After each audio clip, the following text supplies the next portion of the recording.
میں نے گہراؤں میں سے تیرے حضور فریاد کی ہے، اے خداوند میری آواز سن لے، میری التجا کی آواز پر تیرے کان لگے رہیں۔ اے خداوند اگر تو بدکاری کو حساب میں لائے تو اے خداوند کون قائم رہ سکے گا؟ اور مغفرت تیرے ہاتھ میں ہے تاکہ لوگ تجھ سے ڈریں۔ میں خداوند کا انتظار کرتا ہوں، میری جان منتظر ہے اور مجھے اس کے کلام پر اعتماد ہے۔ صبح کا انتظار کرنے والوں سے کہیں زیادہ میری جان خداوند کی منتظر ہے۔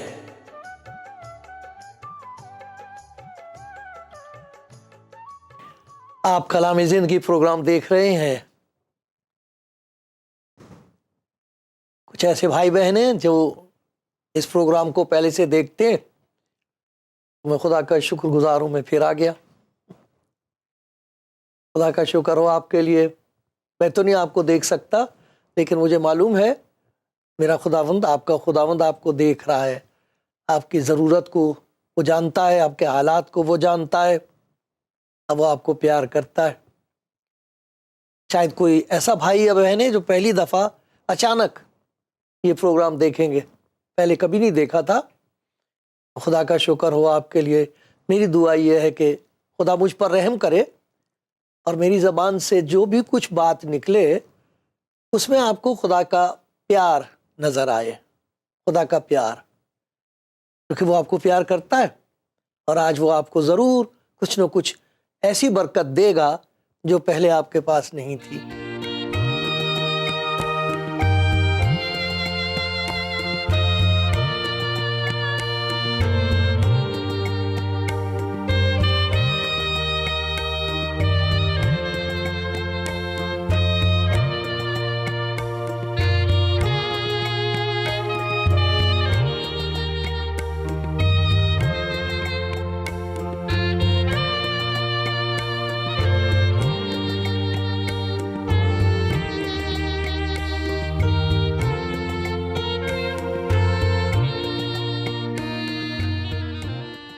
پھر سے آپ کا سواگت کرتا ہوں۔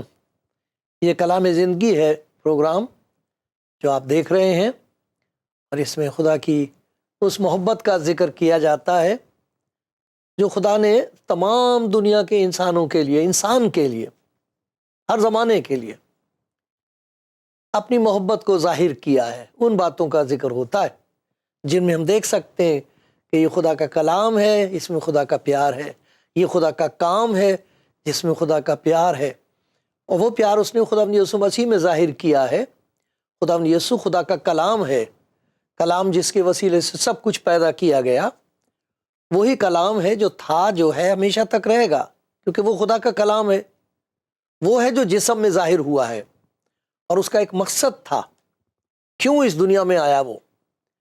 تو خداوند یسوع مسیح کی تعلیم ہم دیکھیں گے کہ اس نے کیا کہا ہے، کیوں آیا وہ اس دنیا میں، کیا کیا اس نے، اور اس کا ہمارے ساتھ کیا تعلق ہے۔ جن باتوں کا میں ذکر آپ کو آج سنا رہا ہوں وہ ایسا نہیں ہے کہ ان کو ایمان سے ہم قبول کریں گے صاحب، اس میں ایمان کی ضرورت نہیں، وہ تو تاریخی باتیں ہیں۔ اب کوئی اس کے لیے کوئی ایمان لانے کی تو ضرورت نہیں ہے کہ سکندر اعظم ایک آدمی ہوا تھا، زبردست آدمی ہوا تھا، اس پہ ایمان لانے کی کیا ضرورت ہے؟ یہ تو تاریخ کی بات ہے، ہسٹری بتاتی ہے۔ تو جو کوئی اس کا انکار کرے وہ بات دوسری ہے، لیکن جو ہسٹری پڑھتا ہے وہ تو کہے گا کہ ہاں اس میں ایمان کی کوئی ضرورت نہیں ہے، تو ایک حقیقت ہے۔ اسی طرح کچھ ایسی باتیں ہیں جو خدا یسوع مسیح نے کہی ہیں اور وہ ہوئی ہیں، اور وہ تاریخی حقیقت ہیں، اتہاس میں وہ باتیں ہوئی ہیں، اس کا انکار نہیں کیا جا سکتا۔ تو جس انجیل میں سے میں آپ کو پڑھ کے سناؤں گا یہ باتیں، وہ تو خدا یسوع مسیح کے جانے کے 25-30 سال کے اندر اندر لکھی گئی ہیں، وہ اس سے پہلے بھی لکھی گئی ہیں باتیں، لیکن جس میں سے میں آپ کو پڑھ کے سنا رہا ہوں اس میں آپ دیکھیں گے جب یہ کتاب لکھی گئی، مرکز کی انجیل، یہ خدا کے کلام کا حصہ ہے، تو وہاں پر لوگ موجود تھے جنہوں نے خدا یسوع مسیح کو دیکھا تھا، اس کا کلام سنا تھا، اس پر ایمان لانے والوں کا ایک بہت بڑھ گئے تھے، ہزاروں کی تعداد میں تھے۔ تو جو کچھ لکھا جا رہا تھا وہ اسے پڑھ کے اس کی تردید کر سکتے تھے یا تصدیق رد کر سکتے تھے اس کو کہ نہیں صاحب یہ تو جھوٹ ہے کہہ سکتے تھے کہ نہیں ایسا نہیں ہوا۔ پھر خدا کا شکر ہے جتنی باتیں اس میں لکھی گئی ہیں، وہاں چشمدید گواہ تھے جنہوں نے سب کچھ دیکھا تھا۔ تو وہ میں آپ کو پڑھ کے سنا رہا ہوں، یسوع مسیح کی تعلیم، کام تو اس کے حیرت انگیز تھے، جو کچھ دیکھتے تھے لوگ تعجب کرتے تھے، مخالفت تو کرتے تھے لیکن کہنا پڑتا تھا کہ یہ خدا کے سوا کوئی نہیں کر سکتا، یہ کون ہے جو ایسے کام کر سکتا ہے، حیران ہوتے تھے۔ لیکن اس کی تعلیم سن کر اس کے شاگرد پریشان ہوتے تھے، یہ کیا کہہ رہا ہے، کیوں ایسا کہہ رہا ہے، ان کی سمجھ میں نہیں آتی تھی یہ بات۔ دیکھو میں آپ کو پڑھ کے سناتا ہوں، یہ کچھ ایسی باتیں جو خدا یسوع مسیح نے کہی کہ یہ ضرور ہے، ان باتوں کا ہونا ضرور ہے، میں اسی لیے آیا ہوں۔ یہ دیکھیے مرکز کی انجیل اس کا 8واں باب ہے اور میں اس کی 31ویں آیت سے پڑھ رہا ہوں۔ مرکز کی انجیل 8واں باب 31ویں آیت سے دیکھنا کہ اس بات کو کہا گیا ضرور، اس پر اصرار ہے، کبھی ہو نہیں سکتا کہ ایسا نہ ہو، ورنہ جو کچھ نبیوں نے کہا وہ جھوٹا ثابت ہوگا، اور جو کچھ خدا یسوع مسیح نے خود کہا وہ سب جھوٹا ثابت ہوگا۔ تو اس لیے وہ تعلیم دے رہا اپنے شاگردوں کو، ان کو تعلیم دینے لگا کہ ضرور ہے کہ ابن آدم بہت دکھ اٹھائے، مخالفت کی بات نہیں ہو رہی ہے، بہت دکھ اٹھائے، بزرگ اور سردار کاہن اور فقیہ، یہ وہ لوگ ہیں جو کلام کے جاننے والے ہیں اور پھر بھی وہ نہیں پہچان پا رہے، گیانی ہیں، گیان ہے لیکن پہچان نہیں ہے، بہت دکھ اٹھائے، یہ ضرور ہے کہ ابن آدم بہت دکھ اٹھائے، بزرگ اور سردار کاہن اور فقیہ اسے رد کریں اور وہ قتل کیا جائے۔ اور دیکھو ایک اور چیز بتائی جو ضرور ہے، 3 دن کے بعد جی اٹھے، یہی نہیں کہ وہ صلیب پر مارا جائے، کیونکہ ایسی اس کی موت ہوئی صلیب پر، اسے مصلوب کیا گیا، یہ تاریخی حقیقت ہے، لیکن وہ یہ کہہ رہا کہ یہ بھی ضرور ہے کہ وہ مردوں میں سے جی اٹھے، ورنہ جتنے دعوے اس کے بارے میں نبیوں نے کیے ہیں، جتنی پیشن گوئیاں کی ہیں، خدا نے جو کچھ کلام کیا اس کے آنے سے پہلے، وہ سب جھوٹا ثابت ہوتا، کفر ثابت ہوتا ہے۔ تو ضرور ہے کہ وہ مصلوب کیا جائے اور مارا جائے، اور ضرور ہے کہ وہ 3 دن کے بعد جی اٹھے۔ اور پھر یہ بھی بتایا کہ جو اس انجیل کی منادی کریں گے، کیونکہ اس کے لیے لکھا کہ انجیل کی منادی تمام دنیا میں کی جائے گی، یہ 13ویں باب میں اسی مرکز کی انجیل میں ہے، لکھا کہ تم خبردار رہو کیونکہ لوگ تم کو عدالتوں کے حوالے کریں گے اور تم عبادت خانوں میں پیٹے جاؤ گے اور حاکموں اور بادشاہوں کے سامنے میری خاطر حاضر کیے جاؤ گے تاکہ ان کے لیے گواہی ہو۔ یہ شاگردوں کو کہہ رہا ہے کہ یہی نہیں کہ میں مصلوب کیا جاؤں گا اور یہ کہ میں تیسرے دن مردوں میں سے جی اٹھوں گا، تو تم جا کے یہ خوشخبری تمام دنیا کو سناؤ گے، نتیجہ یہ ہوگا کہ تمہارا برا حال ہوگا، پیٹے جاؤ گے، میری خاطر بادشاہوں کے سامنے حاضر کیے جاؤ گے تاکہ ان کے لیے گواہی ہو۔ یہ گواہی ضرور ہونی چاہیے، ہر ایک انسان تک یہ بات پہنچ جانی چاہیے، اور ضرور ہے کہ پہلے سب قوموں میں انجیل کی منادی کی جائے، یہ ضرور ہے، اس انجیل کی منادی کا کیا جانا ضرور ہے۔ تو خداوند کہہ رہا کہ میرا ضرور ہے کہ ابن آدم دکھ اٹھائے، مصلوب ہے، میرا جان، میں اسی لیے آیا ہوں، مجھے اپنی جان دینے کا بھی اختیار ہے، اسے واپس لینے کا بھی اختیار ہے۔ اچھا چرواہا میں ہوں، اچھا چرواہا اپنی بھیڑوں کے لیے اپنی جان دیتا ہے۔ ابن آدم اس لیے نہیں آیا کہ خدمت لے، یہ کہتا ہوں تعلیم دے رہا تھا، میں یہاں خدمت لینے نہیں آیا، کوئی بادشاہت قائم کرنے نہیں آیا، میں تو تمہیں آزاد کرنے آیا ہوں اندر سے، کہ جو گناہ کرتا وہ گناہ کا غلام ہے۔ اگر بیٹا تمہیں آزاد کرے تب تم واقعی آزاد ہوگے، لیکن اس آزادی کو تمہیں بخشنے کے لیے میں حوالے کیا جاؤں گا، ضرور ہے یہ، تیسرے دن مردوں میں سے جی اٹھوں گا، تاکہ تم کہہ سکو کہ ہمارا نجات دینے والا زندہ ہے، ہمارا شفاعت کرنے والا زندہ ہے۔ تمہیں معلوم ہوگا کہ تم کبھی اکیلے نہیں ہو، کیونکہ جب تم انجیل کی یہ منادی تمام دنیا میں کرو گے، کیونکہ اس کا ضرور ہے، یہ ضرور ہے کہ منادی کی جائے، اس کو کوئی نہیں روک سکے گا، یہ خدا کا کام ہے، اس کو کوئی روک نہیں سکے گا، انجیل کی منادی کو کوئی روک نہیں سکے گا، یہ خدا کہہ رہا ہے، میں نہیں کہہ رہا، میں تو چپڑاسی ہوں اس کا، لیکن میں بتا رہا ہوں کہ ایسا لکھا ہے اور ایسا ہی ہو رہا ہے اور ایسا ہی ہوتا رہے گا جب تک کہ وہ نہ آئے۔ تو اس نے پہلی بات بتائی کہ اس کا مصلوب کیا جانا ضرور ہے، اس کا مردوں میں سے جی اٹھنا ضرور ہے، اس خوشخبری کی منادی کی جائے گی، ضرور ہے یہ، اور پھر یہ کہ ضرور ہے کہ وہ دوبارہ لوٹ کے آئے، وہ آئے گا۔ تمام دنیا میں اس وقت اس قسم کی نا امیدی اور گھبراہٹ پیدا ہو گئی ہے، گھبرا گیا انسان، سمجھ میں نہیں آ رہا کیا کرے۔ آپ اخبار پڑھتے ہیں، آپ ہے کسی کے پاس اس کا حل؟ ہے کسی کے پاس ایسا رحم، ایسی معافی، ایسی محبت کہ یہ نفرت کی آگ پر وہ انڈیلی جائے تو یہ بجھ جائے؟ ہے کسی کے پاس؟ لوگ کہہ رہے ہیں کہ وہ آئے گا تبھی جا کے ہمارا کام بنے گا، انتظار کر رہے ہیں، گیت گا رہے ہیں، آئے صلح کے شہزادے یسوع آ، تمام دنیا انتظار کر رہی۔ اس نے کہا ہے کہ یہ ضرور ہوگا، ایسا ہی ہوگا۔ تو دیکھو اس نے جو یہ کہا اپنے بارے میں کہ ضرور ہے کہ ابن آدم دکھ اٹھائے، مصلوب کیا جائے، مارا جائے، یہ ضرور ہے، اور ایسا ہی ہوا ہے، ایسا ہی ہوا، یہ تواریخی حقیقت ہے، وہ ہمارے لیے مارا گیا۔ لیکن خدا کا شکر ہو اس بات کے لیے کہ جو اس منادی کو سنتے وہ ان کی آنکھیں کھولتا ہے،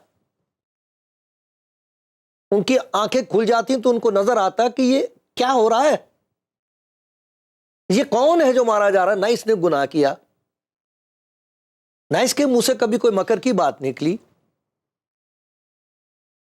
نہ ہی کبھی کسی کو گالی دے سنتا تھا، گالیاں کھا کر کسی کو گالی دیتا تھا، نہ دکھ پا کر کسی کو دھمکاتا تھا، اس نے کبھی کوئی گناہ نہیں کیا۔ تو یہ سبب کیا ہے؟ پھر خدا ان کی آنکھیں کھول دیتا، ان کو دکھائی دیتا ہے کہ یہ وہ بات ہے جو داؤد نے کہی تھی، آئے خداوند اگر تو بد کرداری کو حساب میں لائے تو آئے خداوند کون قائم رہ سکے گا، پر شفقت تیرے ہاتھ میں ہے۔ ان کی آنکھیں کھل جاتی ہیں کہ وہ ہاتھ جن میں کیلیں ٹھوک رکھی ہیں انہی میں ہے شفقت،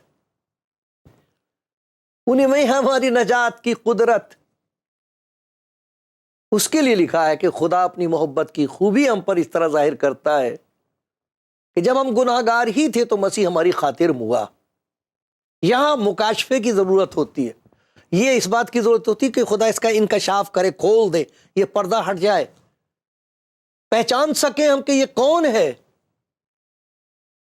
ایک آدمی سن رہا تھا، وہی ساتھ مصلوب تھا خدا یسوع مسیح کے ساتھ، اس کو بھی صلیب پر ٹانگا ہوا تھا، ایک طرف دو تھے، ان میں سے ایک تو سارے لوگوں کے ساتھ مل کر، کیونکہ سارے لوگ عالم لوگ راستے پہ چل رہے ہیں، ٹھٹے اڑا رہے ہیں، اس کے مذاق اڑا رہے ہیں اس کا، اگر تو خدا کا بیٹا ہے تو اپنے آپ کو بچا، اگر تو سچ مچ مسیح ہے تو صلیب پر سے اتارا تو ہم تجھ پر ایمان لے آئیں گے ورنہ نہیں لائیں گے۔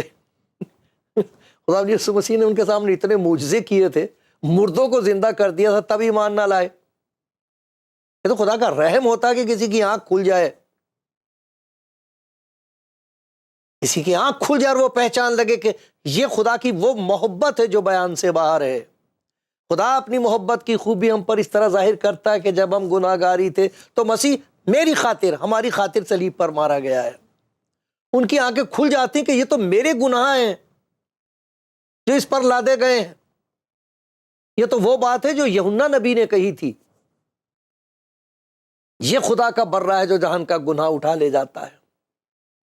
یہ تو وہ بات ہے جو یسایہ نبی نے کہی تھی۔ آپ پڑھنا 53واں باب ہے یسایہ نبی کا، اس میں پڑھنا، پوری تصویر کھینچ دی ہے اس کی۔ تو جب آنکھ کھلتی ہے، یہ صلیب کا پیغام، اس کو پیغام کا آگے کوئی حادثہ نہیں ہے، یہ ہائے ہائے کرنے کی بات نہیں ہے۔ جو خداوند کے لوگ ہیں وہ تو ہیلیلویا ہیلیلویا کہتے ہیں۔ ہیلیلویا کا مطلب ہوتا ہے یا کی تمجید، خدا کی تعریف ہو۔ تعجب تو کرتے ہیں، حیران تو ہوتے ہیں، پر خدا کی تعریف کرتے ہیں کہ اے خداوند، ایسی محبت تیری گناہ گار انسان کے لیے۔ یہ ہے وہ صلیب۔ مجھے یاد ہے ایک آدمی کو میں نے دیکھا، میں سناتا ہوں، اس نے کچھ لکھا تھا۔ میں نے دیکھا اس آدمی کو کہ بہت پریشان سا بیٹھا ہوا تھا۔ بھول نہیں سکتا میں وہ منظر، کیسے وہ بیٹھا ہوا ایسے سر جھکائے بیٹھا ہوا تھا، اور اس کے آنسو گر رہے تھے اس کاغذ پر جس پر وہ کچھ لکھ رہا تھا۔ بھول نہیں سکتا، مجھے یاد ہے وہ دن۔ اگر آپ نے دیکھا ہوتا تو آپ بھی نہ بھول سکتے۔ کون جانے کوئی کہے یہ تو میری زندگی کی تصویر ہے، کہیں میرا ذکر تو نہیں ہو رہا۔ کیسے پتہ لگ گیا اس آدمی کو؟ کتنے بھائی بہن ہیں جو صلیب کی طرف دیکھتے ہیں، اس کی محبت برداشت نہیں ہوتی تو رو پڑتے ہیں، کہتے ہیں اے خدا مجھے تو نے اتنا پیار کیا ہے، یہ سب کچھ میرے لیے، کہ تیرا حلیہ کیا بنایا ہے، کیا تکلیف ہے، تو خود اٹھا رہا ہے اور پھر کہہ رہا ہے باپ ان کو معاف کر۔ یہ نہیں جانتے کہ کیا کرتے ہیں، انہیں معلوم نہیں کہ تو کیا کر رہا ہے ان کے لیے، اور انہیں معلوم نہیں کہ یہ تیری محبت کا کیسے مذاق اڑا رہے ہیں، یہ کہاں جائیں گے، کیا ہوگا ان کا۔ رو رہا تھا۔ یہ ہے جو کچھ اس نے لکھا تھا، وہ رو رہا تھا، بلک بلک کے رو رہا تھا، چپ ہو جاتا تھا کچھ دیر کے لیے، آنسو پوچھتا تھا، پھر سسکتا تھا، آہیں سی اس کی ہوتی تھی، ہائے ہائے کرتا تھا، پھر کچھ دیر کے لیے خاموش ہو جاتا تھا، پھر سوچنے لگتا تھا، پھر رونے لگتا تھا۔ بہت عجیب منظر تھا، وہ آنسو گر رہے تھے اس کے، ٹپ ٹپ، ایک طوفان سا اٹھتا تھا اس کے اندر، اس کی ضبط سے باہر تھا، برداشت نہیں کر سکتا تھا، روتا تھا وہ۔ پھر وہی آنسو، وہی آہیں، وہی سسکیاں، میں سن رہا تھا، میں دیکھ رہا تھا کیا ہو رہا ہے اس آدمی کو۔ پھر تھوڑی دیر کے بعد وہ جو اس نے لکھا تھا اسے وہ گانے لگا، گنگنانے لگا۔ اس سے مجھے کچھ اندازہ لگا کہ اس کے اندر کیا ہو رہا، اس کی روح میں کیا ہو رہا۔ پھر پتہ لگا کہ اس کی آنکھوں کے سامنے خدا کا وہ منظر ہے، خدا کی محبت کا وہ منظر ہے جس کا مذاق اڑایا جا رہا ہے، لیکن خدا کا یہ وہ کام ہے جس میں خدا نے اپنی محبت کو بالکل صاف طور پر تمام دنیا کے سامنے کھول کے رکھ دیا۔ دیکھو میرا دل، آؤ نزدیک آ کے دیکھو، دیکھو میں تمہیں کتنا پیار کرتا ہوں، گناہ گار کی موت سے خوش نہیں ہوں میں۔ گا رہا تھا وہ تو کچھ ایسا سا لکھا ہوا تھا اس نے جو وہ گنگنا رہا تھا، دیکھا دیکھا جو کلوری پہ تیرا پیار بے قرار نے، او ہو میری بے قراری، دیکھا جو کلوری پہ صلیب پر تیرا پیار بے قرار نے، پھر آس کے دامن پہ پڑے ہاتھ گناہ گار کے۔ امید پیدا ہو گئی میرے لیے، ہے امید، ہے ایک مجھے بچانے والا، ایک ہے جو مجھے ترک نہیں کرے گا، تباہ نہیں کرے گا، بلکہ تبدیل کر دے گا۔ دیکھا جو کلوری پہ تیرا پیار بے قرار نے، پھر آس کے دامن پہ پڑے آس گناہ گار کے، تو نے مجھے سینے سے لگا کر کہا اب نہ رو، تو نے مجھے سینے سے لگا کر کہا کہ اب نہ رو، دیکھے نہیں جاتے ہیں یہ آنسو گناہ گار کے۔ ارے لوگ ہنستے ہیں گناہ گار پر، مارنے کو تیار ہیں، اور بڑے خوش ہوتے ہیں کہ ہم نے بڑا نیک کام کیا ہے۔ ایک وہ ہے جس نے انہیں پیدا کیا ہے، وہ روتا ہے، کہتا ماں کبھی بھول سکتی ہے اپنے بچے کو جسے اس نے کوکھ میں رکھا ہے؟ کیا ہو سکتا ہے کہ ماں جس نے اپنے بچے کو دودھ پلایا ہے، شیر خوار بچے کو، کیا وہ اسے ہو سکتا ہے کہ اس کی سنے نہ، اسے بھول جائے؟ ارے کیا سمجھا تم نے مجھے؟ دیکھو میرا دل صلیب پر، دیکھا جو کلوری پہ تیرا پیار بے قرار نے پھر آس کے دامن پہ پڑے، امید کا دامن آ گیا پھر سے ہاتھ میں، پھر آس کے دامن پہ پڑے ہاتھ گناہ گار کے، تو نے مجھے سینے سے لگا کر کہا اب نہ رو، دیکھے نہیں جاتے ہیں یہ آنسو گناہ گار کے۔ پھر چپ ہو گیا، پھر اب گانے لگا، پھر گا کے کیا کہتا؟ کیوں کرنا تیرے پیار کا چرچا کروں منجی میرے، کیوں کرنا تیرے پیار کا چرچا کروں؟ کیسے چپ رہ سکتا ہوں؟ اے میرے منجی، آئے میرے نجات دینے والے، آئے مجھ سے محبت رکھنے والے، تو جس نے اپنی جان میرے لیے دی ہے تاکہ میں بچ جاؤں، کیسے نہ، کیسے چپ رہوں، کیسے چپ رہوں، کیسے نہ، کیوں کرنا تیرے پیار کا چرچا کروں منجی میرے، گاتا رہوں گا زندگی بھر گیت تیرے پیار کے۔ یہ تو خدا رحم کر دیتا ہے، تو یہ تواریخی حقیقت، یہ سچ ہے کہ جیسے خدا نے انتظام کیا تھا، وہ اس کے انتظام سابقہ کے مطابق، جیسے خدا نے انتظام کیا تھا انسان کے بچانے کے لیے، جیسے داؤد کہہ رہا تھا کہ کوئی قائم نہیں رہ سکے گا، تو خدا نے کہا کہ میرے پاس ہے اس کا انتظام، اور وہ انتظام ظاہر ہوا ہے۔ وہ آپ ہمارے گناہوں کو اپنے اوپر لیے ہوئے صلیب پر چڑھ گیا ہے، اور وہ زندہ ہے، وہ زندہ ہے، اپنے آپ کو لوگوں پر ظاہر کر رہا ہے۔ تو جیسے سارے مذاق اڑا رہے تھے، وہ ڈاکوؤں میں سے ایک تھا، وہ بھی ان کے ساتھ مذاق اڑا رہا اس کا، وہ جو دوسرا تھا وہ حیران تھا کہ یہ کیا کہہ رہا ہے، باپ ان کو معاف کر، کیونکہ یہ نہیں جانتے کہ کیا کرتے۔ تو وہ ادھر کی طرف سے ہٹ گیا، اب وہ ان کے ساتھ جو مل کے کفر بک رہا تھا اس کے خلاف خاموش ہو گیا۔ جب وہ خاموش ہوا تو خدا نے اس سے بات کی، اس کی آنکھیں کھول دی، ورنہ اس کو کیسے پتا لگا کہ یہ بادشاہ ہے؟ سب تو مجرم کہہ رہے ہیں اسے، سب تو اسے ملاعون کہہ رہے ہیں کہ خدا کی تجھ پر لعنت ہے، اس کو کیسے پتا لگا ہے یہ تو بادشاہ ہے؟ اور پھر اس سے کہتا کہ جب تو اب اپنی بادشاہت میں آئے گا تو مجھے یاد رکھنا۔ اس کو یہ کیسے پتا لگ گیا کہ یہ پھر آئے گا؟ اس نے بتایا جس کی محبت کا اظہار ہے یہاں، وہ خدا جو اپنی محبت کو ظاہر کر رہا ہے، وہ انسان کے سامنے ایک نمونہ پیش کر رہا ہے کہ جو اس محبت کو قبول کر لے گا وہ بچ جائے گا، نہ اس کے پاس کوئی نیکی ہے نہ کوئی بھلائی ہے، وہ تو مجرم ہے۔ اس کو وہ کہہ رہا آج ہی تو میرے ساتھ فردوس میں ہوگا۔ کیسے ہوگا؟ میرے ساتھ فردوس میں۔ ارے جہاں وہ ہو وہیں فردوس ہے، جہاں مسیح ہے وہاں ہے فردوس۔ اس کو کہا جی تو میرے ساتھ فردوس میں ہوگا۔ دیکھا آپ نے خدا کی محبت کا معجزہ اور اس کی قدرت؟ ایک تواریخی حقیقت ہے، یہ سچ ہے۔ اس نے کہا تھا کہ ضرور ہے کہ ابن آدم دکھ اٹھائے، اور وہ مصلوب ہوا، اب وہ مارا گیا، لیکن جیسے اس نے کہا تھا وہ مردوں میں سے جی اٹھے گا، وہ زندہ ہے، اور لوگ پہچان رہے ہیں اس کی صلیب میں اس کی محبت کو، اس کی صلیب میں خدا کی اس محبت کو دیکھ رہے ہیں جو انسان کی نجات کا ایک واحد طریقہ ہے۔ اس کے علاوہ انسان کے پاس بچنے کا کوئی راستہ ہے نہیں سوائے اس کے کہ وہ خدا کی اس محبت کو قبول کر لے جو اس نے ظاہر کی ہے۔ آپ نے سن لیا؟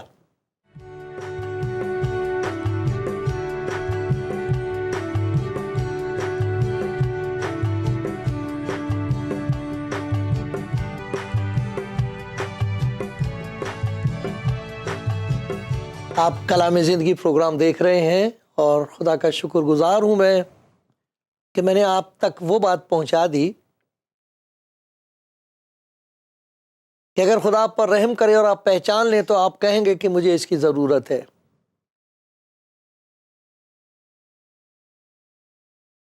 انسان اپنے گناہوں سے چھوٹنا چاہتا ہے، تنگ آ جاتا ہے تو چھوٹنا چاہتا ہے، اور پھر اسے پتہ لگتا ہے کہ میں تو سوچتا تھا کہ میں چھوڑ دوں گا، لیکن میں چھوٹ نہیں پا رہا۔ پھر گھیر لیتی ہیں مصیبتیں، دکھ، اور سب سے بری بات یہ ہوتی ہے کہ جہاں دوسرے اس سے نفرت کرتے ہیں وہ خود اپنے آپ سے نفرت کرنے لگتا ہے۔ بہت لوگ ہیں، بہت سے جوان ہیں، بہت سے دولت مند ہیں جو اس وقت اپنی زندگی میں اس قدر مایوس ہو چکے ہیں، وہ خودکشی کرنے کے لیے یا تو تیار ہیں یا کر چکے ہیں۔ کیسے کیسے خوبصورت جوان لڑکے لڑکیاں ایسی حالت کو ایسی جگہ پہنچ گئے تھے کہ انہوں نے کہا نہیں، مجھے کوئی پیار نہیں کرتا، میری اس زندگی کی کوئی ضرورت نہیں، میں کسی کا نہیں، میں کسی کے کام کا نہیں، کوئی میرا نہیں۔ لیکن یہ جو صلیب کا پیغام ہے میرے پیارے بھائی، اس میں آپ کو یہ بتایا جاتا ہے کہ تو ایسا نہ سوچ میرے بیٹے، میری بیٹی، ایسا نہ سوچ، ایسا بالکل مت سوچ۔ تجھے معلوم نہیں کہ خداوند تجھے کتنا پیار کرتا ہے۔ خداوند اس سے کہتی بیٹی دیکھ میری صلیب، تب تجھے پتہ لگے گا تیری قیمت کیا ہے۔ کسی کی نہ سن، کوئی ایسا ارادہ مت کر، نا امید نہ ہو۔ تو کیوں جان دے؟